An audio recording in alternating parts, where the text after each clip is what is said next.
कुछ इठलाती कुछ कह जाती, ये जिंदगी ही तो है। किधर से गुजरे थे, कहाँ कहाँ भटके थे। कुछ भिगो गए थे, कुछ छूकर निकल गए थे। कुछ रुला गए थे, कुछ बहा ले गए थे। आओ गाते हैं तराने अनुभवों की दुनिया के। नमस्कार दोस्तों, आप सबका स्वागत है national institute of social defence और ministry of social justice and empowerment, government of India, media for community foundation New Delhi और पीपल्स इनिशिएटिव लखनऊ के संयुक्त तत्वाधान में वरिष्ठ नागरिकों द्वारा प्रस्तुत इस खास कार्यक्रम श्रृंखला अनुभव लखनऊ में, जिस प्रोजेक्ट को कंसीव और डिजाइन किया है डॉक्टर आर श्रीधर, श्री आलोक वर्मा जी और श्री अरविंद नारायण मिश्रा जी ने। रेडियो कोऑर्डिनेटर हैं अरविंद नारायण मिश्रा जी और प्रोडक्शन कोऑर्डिनेटर हैं कुश त्रिपाठी। दोस्तों, कार्यक्रम में प्रवेश करने से पहले मैं एक बार आपको एक टोल फ्री नंबर बताना चाहूंगी जो हमारे सीनियर सिटीजन्स की मदद और सपोर्ट करने के लिए है। आप इस नंबर का इस्तेमाल सुबह 8 बजे से रात 8 बजे के बीच में कर सकते हैं। यदि आपको किसी प्रकार की मदद और सपोर्ट की जरूरत है तो आप इस टोल फ्री नंबर 14567 पर कॉल कर सकते हैं। एक बार फिर से नंबर रिपीट कर देती हूँ, आप चाहें तो इसे नोट भी कर सकते हैं। 14567। इस नंबर पे doctors, hospitals, old age homes से लेकर लीगल गाइडेंस, इमोशनल सपोर्ट और बुजुर्गों के शोषण के केस में डायरेक्ट इंटरवेंशन और निराश्रित बुजुर्गों को रेस्क्यू कराने तक सभी प्रकार के सपोर्ट के लिए कॉल किया जा सकता है। अब आइए दोस्तों, बढ़ते हैं कार्यक्रम की ओर। मैं हूँ तृप्ति और ये कार्यक्रम आप तक लेकर आ रहे हैं अनुभव लखनऊ। नमस्कार मित्रों, आप सबका एक बार फिर अभिनव के इस मंच पर अनुभव पर स्वागत है और हमें बड़ी प्रसन्नता हो रही है आपको ये बताते हुए आज हमारे बीच अपने अनुभवों और अपने जीवन के सारे लबोलुबाब पर बातचीत करने के लिए भाई वीरेंद्र सारंग जी उपस्थित हैं। सारंग जी का जीवन साहित्य और लेखन को समर्पित एक ऐसा जीवन है जो लगातार लोगों को प्रेरणा देता रहा है और बड़े ही शांत भाव से आपने साहित्य की सेवा एक लंबे अरसे तक की है। वीरेंद्र जी, आपका स्वागत है हमारे स्टूडियो में। हम थोड़ा सा ये जानना चाहेंगे कि आपकी साहित्य यात्रा कहाँ से, कैसे, कब शुरू हुई, किन कारणों से हुई, उसके कारक क्या थे, क्या तत्व थे, प्रेरक तत्व क्या थे? धन्यवाद सिंगरन जी। ये तो कहना बड़ा कठिन है कि कब से शुरुआत हुई। हो सकता है कि बहुत ही बचपन में ही उसका बीज पड़ गया हो जी। लेकिन मैं कक्षा 5-6 में था तो बहुत ज्यादा पूजा पाठ करता था। प्रयागराज में मेरे पिताजी रहते थे तो माता जी के लिए गंगा गीत लिखने की मैंने कोशिश की। अच्छा। वो मेरे पास है नहीं, लेकिन वो टूटी फूटी भाषा, टूटे फूटे शब्द और उसी टूटी फूटी बोली में मेरी माँ कभी कभी पढ़ती थी। और उसके बाद जब मैं इंटर में आया तो जमानिया एक क्षेत्र है गाजीपुर जिले का, वहाँ गोष्ठियाँ होती थी। तो कभी गोष्ठियों में जाता था तो मेरा मन हुआ कि मैं कविता तो लिख ही सकता हूँ। तो मैंने फिर कविता लिखने की कोशिश की तो 1-2 गजलें लिखी, क्योंकि शायर वहाँ आते थे और उर्दू के ज्यादा लोग थे। जमानिया थोड़ा सा उर्दू दां है भी, तो लेकिन मुझे वो मजा नहीं आया। गजल में मुझे नहीं लगता था कि, तो फिर मैं कविता लिखने लगा। 1-2 गीत लिखे, फिर भोजपुरी के मैंने गीत लिखे। फिर हमको पढ़ाने वाले थे एक दयाशंकर उपाध्याय जी। अच्छा। उन्होंने कहा कि आप जो है निराला को पढ़िए और निराला जैसी कविताएं क्यों नहीं लिखते हैं। तो फिर मैं उधर चला गया तो उन्होंने 2 टूक कलेजे के करता पछताता पथ पर जाता सुनाया और फिर मैं कविताएं लिखने लगा। और कविताओं के जब 1-2 संग्रह आए और उसी बीच में रामायण को लेकर के मेरे मन में बड़ा ही उहापोह था। तो कुछ दिनों तक तो मैं व्यासों के साथ, जो व्यास गद्दी पे बैठ के रामायण का प्रवचन करते हैं, उनके साथ साथ मैं घूमता था और कभी कभी उनके पहले उनकी भूमिका के तौर पर मैं भी कथावाचक के रूप में बैठ करके अपना मांगी नाव न केवट याना की तरह से एक चौपाई सुना देता था। फिर आर्य समाज की तरफ मुड़ा तो वहाँ ओम विश्वान देव सवितुर्तानि परासुआ यह मंत्र वगैरह याद किया। तो मुझे थोड़ी उलझन हुई कि मैं तो साहित्य का आदमी हूँ, वाचक मैं कैसे बन गया, उपदेशक कैसे बन गया।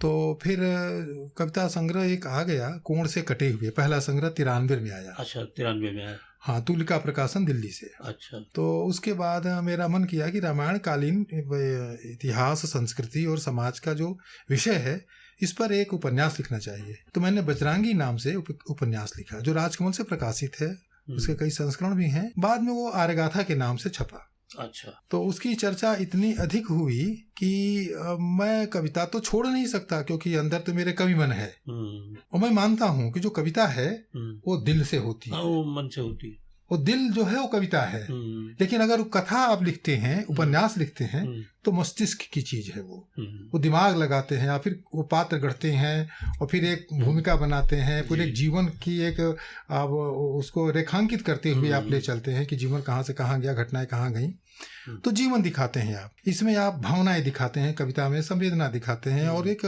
संवेदनात्मक यात्रा आप करते हैं, वहाँ आप जीवन की घटनाओं की यात्रा करते हैं। तो ये दो चीजें मैंने, अब मेरी समझ से तो ये दो चीजें आई। तो कविता के भी 4-5-6 संग्रह आए और उपन्यास भी 4-5 आए। उसके बाद विषय तलाशते तलाशते मैं एक विषय आया जनगणना का। अच्छा। तो जनगणना पर तो सोचा किस पर उपन्यास क्यों लिखा जाए, क्योंकि जनगणना कर्मी घर घर जाकर के पूछता है कि दरवाजा कैसा है, घर कैसा है, ये कैसा है, बाथरूम है कि नहीं है, तो तमाम उसके घर की पूरा घर का पूरा वो रेखांकन करता है, वो चित्र बना देता है एक तरह से, और उससे व्यवस्था की समझ बनती है कि व्यवस्था आखिर यहाँ कहाँ तक पहुंची है, कहाँ तक हमारा समाज पहुंचा है, कहाँ तक हमारी सत्ता व्यवस्था कहाँ तक सहयोगात्मक में पहुंची है। तो मैंने कहा ये तो बड़ा अच्छा विषय है। तो फिर मैंने पात्रों को गढ़ा और काकोरी और लखनऊ के कई कस्बों में मैं घूमा, तो एक हाता रहीम नाम का उपन्यास जनगणना विषय पर, तो अपने आप में विषय बड़ा अनोखा है। जी हाँ, पहली बार। और जिगरन साहब, मैं आपको बताऊं कि मुझे जहाँ तक जानकारी है, लोगों ने बताया कि किसी भी भाषा में जनगणना पर उपन्यास नहीं होगा। मेरे लिए खुशी की बात है कि चलिए एक ऐसी कृति मैं दे सका समाज को। स्त्री विमर्श पर भी मैंने एक उपन्यास लिखा। अच्छा। तो एक स्त्री ऐसी है जो 10-12 साल तक बांझ रहती है, वो घर के लोग भी उसको बांझ समझ लेते हैं, उसको मुंह नहीं देखना चाहते, और फिर वो उसके बच्चे हो जाते हैं। अच्छा। और 3-4 बच्चे होते हैं, 3 बच्चे होते हैं, तो बांझ सपूती जब बच्चे होते तो बच्चों से झुंझला के घर छोड़ देता है। उसकी पूरी कथा ये है, एक बच्चे के लिए प्रयास करना, समर्पित होना, और बच्चों से ही और पत्नी से झुंझला करके फिर वो घर छोड़ देता है। तो एक स्त्री विमर्श। अच्छा, आजकल क्या लिख रहे हैं आप, किन विषयों पे काम चल रहा है? ये अभी मैं 2 चीजें हैं। एक तो मैं प्राचीन इतिहास को देख रहा हूँ। अच्छा। उस पर कोई अगर बन गया उपन्यास तो मैं लिखूंगा उस पर, उसका अध्ययन मैं कर रहा हूँ। लेकिन बीच में मैं आपको टोकूंगा। एक मैंने उपन्यास लिखा जिस पर उत्तर प्रदेश सरकार की एक संस्था जो राजकीय कर्मचारी साहित्य संस्थान है, 2020 में पुरस्कृत किया, 1 लाख का पुरस्कार भी दिया। वो जननायक कृष्ण को मैंने एक किसान के रूप में, एक अलख जगाने वाले के रूप में मैंने देखा, और कृष्ण का बुढ़ापा मैंने इसमें लिखा है। वाह। कृष्ण का बुढ़ापा कहीं नहीं मिलेगा। तो वो उपन्यास जननायक कृष्ण भी चर्चित हुआ। राजकमल से सभी हमारे उपन्यास हैं, बांस सपूती वाणी से है। और जहां तक आपने कहा इस समय मैं क्या लिख रहा हूँ, तो अभी मेरा एक उपन्यास आने वाला है। 2 पीढ़ियों के जो द्वंद्वात्मक गैप है, द्वंद्व है, जो उसका जो द्वंद्व का जो अंतर है, उसको मैंने रेखांकित करने की कोशिश की है। और 2 पीढ़ियों के गैप पर जो मनोविज्ञान जो उसका है, वो मैंने कोशिश की है। मुझे लगता है ये तो वैश्विक विषय है, जो जिसपे दुनिया भर में इस समय चर्चा हो रही है कि ये पीढ़ियों का टकराव जो है जी, ये बहुत बड़ी समस्या बनकर सामने उभरा है इस समय। हाँ, मेरे संबंध जो हैं वो कितने बिखर गए कि हर आदमी का सिर नीचे केवल मोबाइल की तरफ है।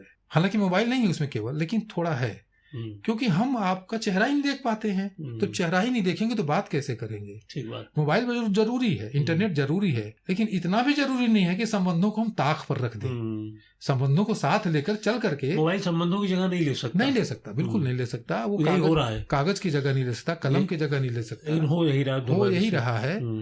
तो ये 2 चीजें हैं। और हो सकता है कि प्राचीन इतिहास पर कोई मेरा उपन्यास आ जाए। मैं नहीं कह रहा हूँ कि अशोक पर आ जाएगा या बुद्ध पर आ जाएगा या किस पर, ये अलग बात है। अभी तैयारी चल रही है। और वर्तमान में जो राइटिंग में कर रहा हूँ, लिख रहा हूँ, हो आपने तो मेरा दिल ही जीत लिया यहाँ बुला करके। मैं क्या कहूँ, मैं बुढ़ापे को लेकर उपन्यास लिख रहा हूँ। अरे वाह, ये भी अद्भुत परिकल्पना है आपकी। लेखक का बुढ़ापा कैसा जीता होगा वो। अरे जो हम लोग तो अब मैं कैसे, अब उसको अभी शुरुआत ही है, लेकिन इस कृति का हम लोग इंतजार करेंगे। 2 अध्याय हुए हैं अभी तो, लेकिन मैं उसको भी डिटेल में नहीं बता सकता। हम लोग चाहेंगे जल्दी ही ये पूरा हो आपका ये जी। और इस पे हम लोग और एक किताब और मेरी आई है भारतीय ज्ञानपीठ से, वो कविता का गद्य, मतलब अच्छा। गद्य में कविता। अच्छा, मतलब कविता भी है और गद्य भी है, तो एक मैंने ये भी प्रयोग किया है। ये कब तक आ जाएगी पुस्तक? तो वो पुस्तक आ गई है। हाँ। वीरेंद्र जी, हम थोड़ा सा आपसे, इतना लंबा आपका अनुभव रहा है, ये जानना चाहेंगे कि अच्छा साहित्य और अच्छे साहित्य को रचने वाले समाज में लगातार कम क्यों हो रहे हैं? बड़ा अच्छा आपने सवाल किया है। अच्छा साहित्य रचने वाले कम क्यों हो रहे हैं? असल में पहले और अब में एक फर्क है। पहले लोग अपनी आलोचना सुनते थे, बहुत अच्छी बात, और सुनने के बाद अपनी चीजों को प्रस्तुत करते थे, सुधारते थे, उसको ठीक करते थे। अब क्या हो रहा है कि वो आलोचना सुनते ही नहीं है। मुंह से तो कह देते हैं कि निंदक नीरे राखिए, लेकिन निंदक नीरे रख दीजिएगा तो उससे वो बात ही नहीं करेगा। अगर मैं किसी बड़े कवि या छोटे युवक कवि से कह दूं कि भाई तुम्हारी ये कविता बेकार है, इसमें 1 लाइन कविता है बाकी कूड़ा है, तो कल से हमारा बोला चाली उसकी बंद हो जाएगी। नहीं, गाली देने लगेगा, वो नमस्ते भी नहीं करेगा। अभी तक तो आदर करता था। हम लोग क्या करते थे कि हम लोग अपनी कविताओं में, मैं जब कविता लिखता था, किसी को, मेरा कोई गुरु नहीं रहा, लेकिन मैं किसी को दिखाया अपने बड़े को, तो उन्होंने कहा कि इसमें 2 लाइन कविता है बाकी सब बेकार है, तो मैंने उसको स्वीकार किया। आज आलोचना स्वीकार नहीं लोग करते हैं और बहुत जल्दी आगे बढ़ने की कोशिश करते हैं, पढ़ते ही नहीं है। वो व्हाट्सएप को देख करके उसी पर रचना जानते हैं कि यही करना है। अब आप किसी चीज पर अगर बहुत गहन अध्ययन करेंगे, उसके बाद जो चीज निकल के आएगी, चाहे कविता में चाहे उपन्यास में, तो अच्छे जो लिखने वाले लोग हैं वो इसीलिए कम हो रहे हैं, पढ़ते नहीं है और आलोचना स्वीकार नहीं करते हैं। हम लोग ऐसा करते हैं, हम लोग सुनते थे दूसरे की बात, सुनना जानते थे, बोलना कम जानते थे, और सुनेंगे तभी हम, और सब लोग आगे बैठना चाहते हैं, आगे बैठ जाए, फोटो आ जाए, हम पीछे बैठते थे कि आगे लोग कैसे बैठ रहे हैं ये तो जाने।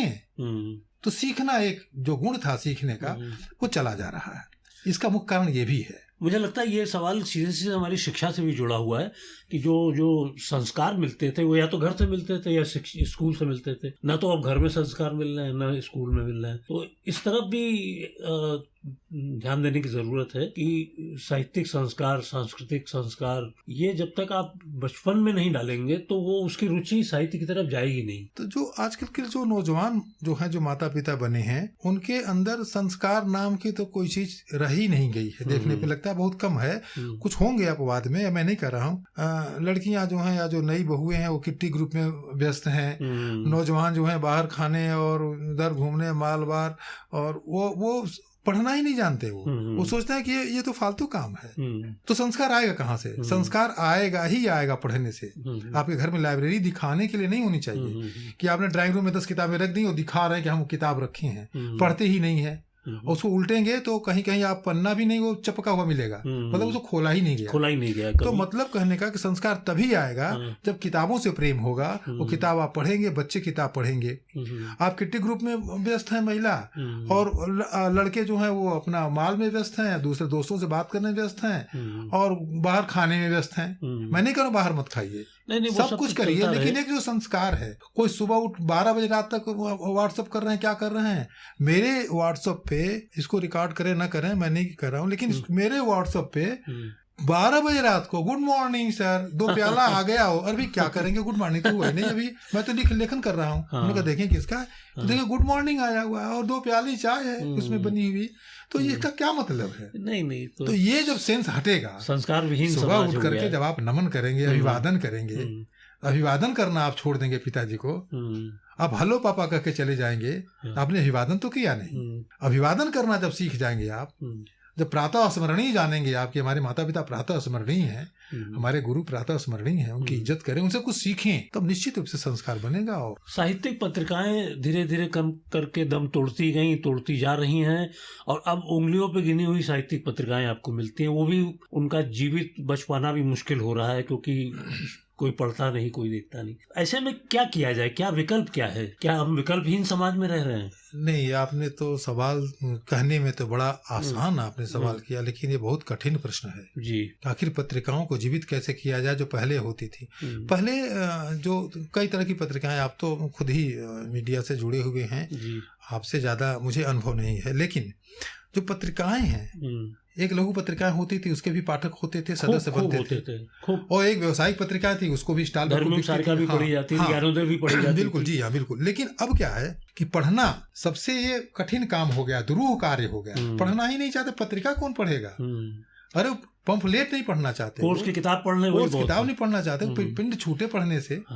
तो एक जो दुनिया निर्मित हो रही है धीरे धीरे, पाठकों से इतर वो पाठक हट ही गए, वो है ही नहीं है वो। तो पत्रिकाएं जब तो आप घर में ले आएंगे, उसको पढ़ेंगे, उसको तो फालतू काम है ये। और जो पत्रिकाएं निकालने वाले लोग भी हैं, वो भी उस तरह से संपादक नहीं रह गए जो एक निर्माण करें साहित्य का, समर्पित समाज का नहीं है, समर्पित नहीं है, बिल्कुल नहीं है। वो चाहते हैं कि हमको अच्छा पैकेज मिल जाए किसी पत्रिका में, बिक जाए, सरकारी खरीद हो जाए, हाँ, और विज्ञापन मिल जाए। पहले विज्ञापन नहीं भी मिलता था, कुछ ऐसी बड़ी पत्रिकाएं थी, पहल टाइप की पत्रिकाएं, आपने बहुत पत्रिकाओं को देखा, पैसे से निकालते थे, और बहुत दिनों तक निकाला, मिलजुल कर निकालते थे। एक उसका एक माहौल बनाते थे, एक वातावरण बनता था साहित्यकारों का पत्रिका के ही माध्यम से। जी। तो आप भी जानते हैं, मैं भी जानता हूँ, राजेंद्र यादव ने जो पत्रिका हंस निकाली, से बहुत साहित्यकार निकल के आए, पहल से निकल के आए। उन्होंने लिखना सीखा, छपना सीखा, और छपने के लिए कैसा लिखना ये जाना। तो ये चीजें सब खत्म हो गई। निर्माण करना, बनाने का जो काम है वो खत्म हो रहा है। लेकिन वीरेंद्र जी, आप सहमत होंगे, और मैं तो बहुत मजबूत तरीके से इस बात पे अडिग हूँ कि साहित्य बचेगा तभी समाज बचेगा। साहित्य विहीन समाज नहीं ज़्यादा दिन चलेगा, लेकिन दुर्भाग्य से हो रहा है। और मुझे लगता है कि ये सोशल मीडिया इसके लिए बहुत हद तक जिम्मेदार है। हम बड़े तो हुए, हमारा समूह बढ़ गया। मैं आपकी बात से 100% से भी ज्यादा सहमत हूँ, और बड़ी मजबूती से सहमत हूँ। सोशल मीडिया ने बिगाड़ा है। लोग व्हाट्सएप के ज्ञान को ही ज्ञान समझ ले रहे हैं। पहली बात तो ये, व्हाट्सएप यूनिवर्सिटी जो देख रहे हैं उसी, मतलब पढ़ना नहीं है, थोड़ा सा मिल गया बस, उसी से काम चल गया। कोई गलत भी दे दे उसको बात मान ले रहे हैं। तो ये बहुत बड़ी बात है, और बहुत ही खराब बात है, और लोगों को इससे हटना चाहिए। दूसरी बात ये है कि जो आपने कहा कि साहित्य बचना चाहिए, साहित्य रहेगा तभी समाज बचेगा।